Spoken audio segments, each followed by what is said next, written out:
Hello, everybody.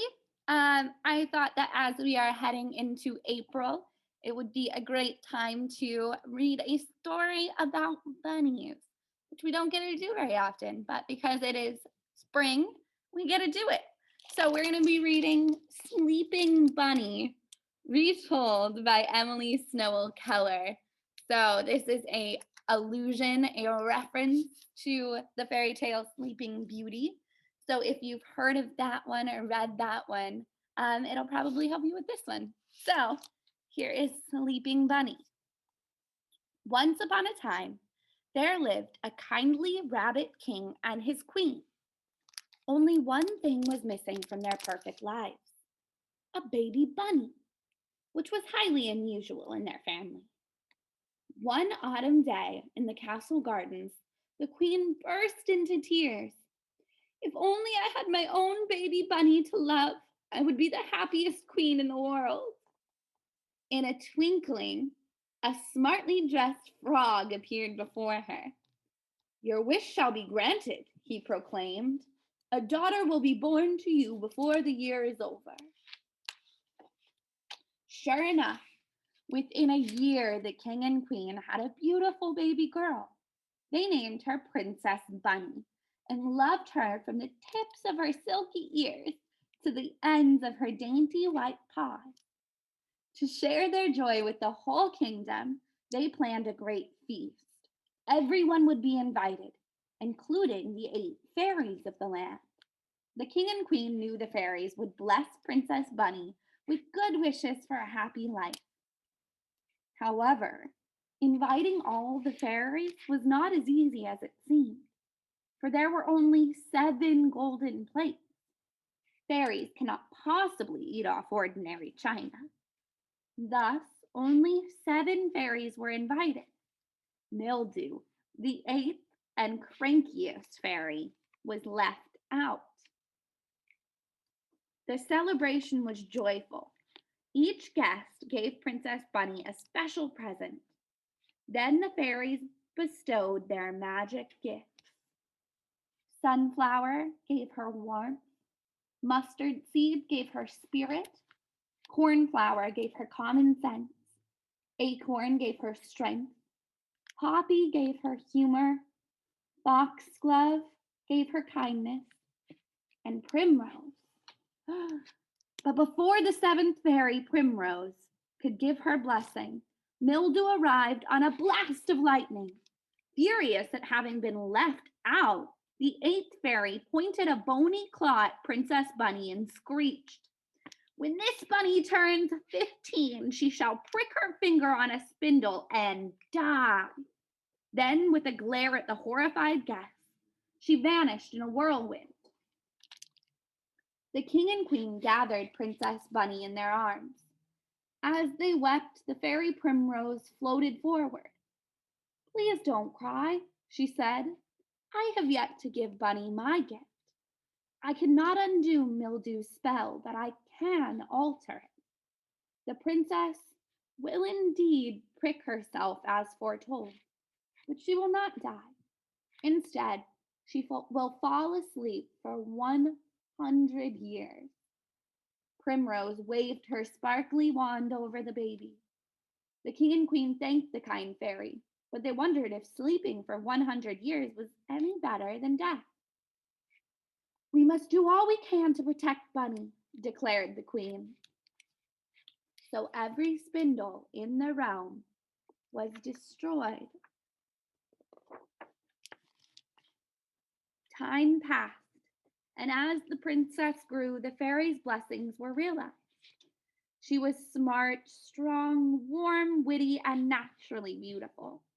Her kindness and generosity made her the land's most beloved rabbit. On the princess's 15th birthday, her parents sighed with relief. There was not a spindle in sight. To celebrate, they held a birthday ball in her honor. During the festivities, Princess Bunny felt restless and wandered off to explore the castle. She hopped here and there until she poked her pink nose around a corner and found a dusty staircase she had never seen before. At the top was a curious door with rusted hinges. A golden key was in the lock. The key turned easily. The door opened. Inside was a tiny room filled with piles of unspun wool and spools of colored thread. A strange old rat was working busily at her spinning wheel. "Excuse me," Princess Bunny said shyly. "What are you doing?" "I'm spinning thread from wool, Princess," the old rat grinned, showing her pointy teeth. "Would you like to try?" Bunny was entranced by the whirling wheel and the rainbow-colored thread. "Oh, yes, please," she said, "if you don't mind." Eagerly, Princess Bunny reached out to touch the spindle and she pricked her paw. With a sigh, Princess Bunny collapsed into a pile of wool in a deep, deep sleep. The moment Bunny closed her eyes, so did everyone else. In the great hall, the king and queen, guests and servants all fell asleep. Cooks snored among the vegetables. Musicians dreamed over their instruments. Even the breezes stopped blowing as the entire castle fell into an enchanted sleep. The years passed.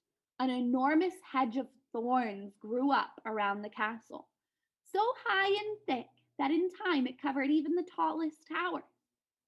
The legend of the beautiful princess who lay sleeping within its hidden halls was passed on for generations throughout the land. Everyone referred to her as the Sleeping Bunny. Over the years, noble knights tried to break through the tangled thicket in search of the castle and the sleeping princess, but none succeeded. Each time a brave knight ventured forth, the piercing thorns grabbed him and he was lost forever. One day, a young rabbit prince was seeking adventure when he came across an elderly peasant. The peasant told him the story of the sleeping princess hidden behind a wall of thorns and of the many princes and knights who had disappeared trying to reach her. Bewitched by the idea of finding the legendary bunny, the prince searched the land, finally coming upon the enormous thorn hedge. Valiantly, he charged into it with his sword raised. But lo and behold, the thorns parted before him. As luck would have it, exactly 100 years had passed since Bunny's enchantment. The prince bounded, heart pounding, through the open hedge and into the castle. There he discovered everyone alive yet sound asleep. No one stirred as he hopped from room to room, seeking the fabled sleeping bunny. At last, he came upon the same winding staircase Bunny had climbed so long ago. He pushed open the door at the top, and there, dreaming peacefully, lay the most beautiful creature he'd ever beheld. The adoring prince knelt and kissed her soft, furry cheek. Sleeping Bunny's eyes fluttered open. "Fear not, fair princess," said the prince. "You have been asleep for 100 years. It's time to get up." Bunny stretched and wriggled her long ears. She looked curiously at the prince. "Really?" she said. "It feels like I just took a nap." "Come, I will show you," said the prince. Together they hopped down the stairs. Everything was as before. Music played, vegetables roasted, and breezes blew the sweet smell of roses from the garden. Just then the fairy Primrose appeared and led Bunny and the prince to the king and queen. "Mildew's curse came true," Primrose announced. "But instead of putting just Bunny to sleep for 100 years, I put everyone to sleep so you could all wake up together." With tears of joy, the king and queen hugged their daughter and the smiling prince. And so the king and queen ruled once more over their kingdom. Princess Bunny and her prince grew to truly love each other and eventually decided to marry. A jolly feast was held in honor of their wedding. This time, all the fairies were invited. Even so, when old Mildew flew in, a chill descended as she pointed her claw at the bride. You must never make the same mistake as your parents, she cackled gleefully. With that, a magnificent set of 8 golden plates appeared at Bunny's feet. Thus it was that everyone lived happily ever after. The end. I think that was one of my favorites. That was so cute. I hope you all liked it. I have another story for you, so check that one out. And I will see you when I return with new stories. Bye.